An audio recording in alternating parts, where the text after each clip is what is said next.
અમદાવાદના સરખેજ વિસ્તારમાં ફાયરિંગની ઘટના સામે આવી. જમીનની અદાવતમાં 10 થી 15 રાઉન્ડ ફાયરિંગ કરાયું. જમીન પર કબજો મેળવવા આરોપીઓએ ફાયરિંગ કર્યું.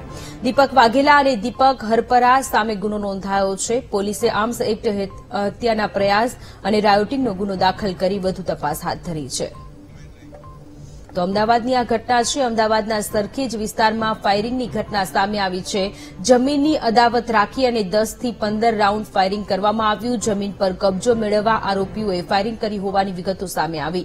દીપક વાઘેલા અને દીપક હરપરા સામે ગુનો દાખલ કરવામાં આવ્યો છે. પોલીસે આર્મ્સ એક્ટ હત્યાના પ્રયાસ અને રાયોટિંગનો ગુનો દાખલ કરી અને જે આરોપી છે તેમની સામે કાયદાકીય પગલાં લેવાની તજવીજ હાથ ધરી છે. સંવાદદાતા અનિતા જોડાયેલા છે. અનિતા, અમદાવાદના સરખેજ વિસ્તારમાં જમીનની અદાવતને લઈને ફાયરિંગની ઘટના સામે આવી છે. વધુ જાણકારી? જી ખાસ તો જે પ્રકારે સરખેજ વિસ્તારમાં ફાયરિંગની ઘટનાને લઈને સનસનાટી મચી છે. જમીન દલાલજી ભરતભાઈ અલગોતરા દ્વારા ફરિયાદ દાખલ કરવામાં આવી છે. તેમની જમીન પર કબજો મેળવવા માટે આજે હિતેન્દ્રસિંહ વાઘેલા, દીપક હિરપરા અને તેમની સાથે અન્ય માણસો, અજાણ્યા શખ્સોનું જે ટોળું હતું 50 થી 100 માણસોનું, તે હથિયારો લઈને ધસી આવ્યા હતા અને ત્યારબાદ જમીન અને હવામાં સતત ફાયરિંગ કરવા લાગ્યા હતા.